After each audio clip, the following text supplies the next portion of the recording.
Is this thing on? Welcome back to Big Mouth and fancy seeing you here. Right, so I'm about to start rewatching season 4 of Smallville. It's been a great journey so far rewatching the whole series. So we all know, whoever loves Smallville anyway, that the premiere episode of season 4 saw the introduction of Lois Lane. Erica Jo Rance was cast. She, for me, is one of the best Lois Lanes I've ever seen, the best live action. As soon as I see her in that car and she's about to spark up that cigarette, I'm thinking, that is Lois Lane.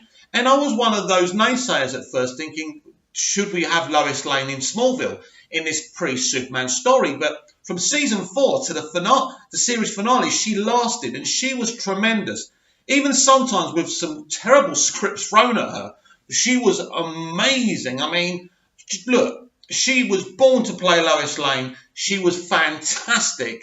And, you know, it was great with Smallville that you had these two because Superman has two love stories. The one with Lana as a teenager growing up, and his ultimate love with Lois Lane in his era of being Superman and working with her.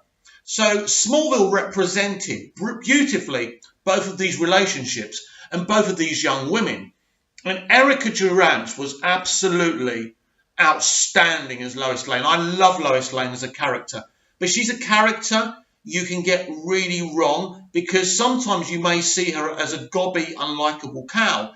And if you write her that way, you ruin her. So, as we know, recently we had an arrowverse crossover. And grim actor Elizabeth, what's her name? Elizabeth Tulloch actually was cast and we saw her play Lois. First of all, I think this is one of the most laziest castings I've ever seen. Elizabeth is no Lois Lane just by looking at her.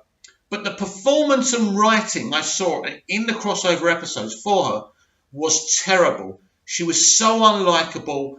She had no redeeming qualities. She is not Lois Lane. But what they did was they got the first actor they thought of and just threw her in there. And this is the problem with Arrowverse. Everything's so dumbed down and so unfeeling and underwhelming. And, you know, I was kind of excited that we were finally getting a Lois.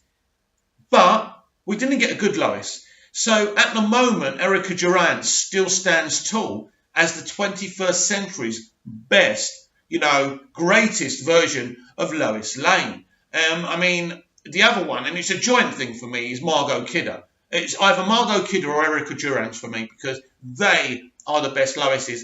Terry Hatcher wasn't my favourite Lois. I didn't particularly like her. I respect Terry as an actor. I loved her in Desperate Housewives, by the way. But for me, yeah. So it's those two.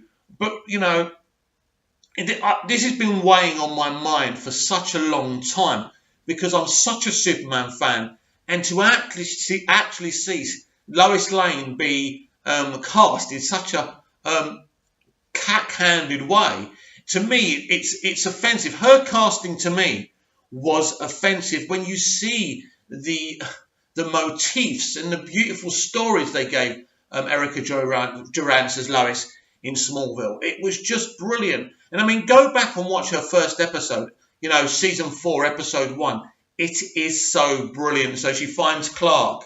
He's in the middle of this, it's nighttime. He doesn't know what's going on. He's been possessed by kind of another entity. He says, "What's your name?" And she goes, "Lois Lane." And the way she delivers it and the way Tom looks at her, it's that major moment, isn't it? It's a massive moment. And it worked. And it worked for so many people. Erica is someone who everyone looked up to as Lois Lane. And not just that. She was one of the few Smallville actors for me who was very, very faithful and loyal to our Miles. Our Miles got a lot of stick in the later seasons of Smallville, but she always had great things to say about them, even now, which I think is absolutely fantastic. So, in the Lois Lane debate, Arrowverse versus Smallville, there is no debate, there is no competition. Erica Jo Rance stands tall.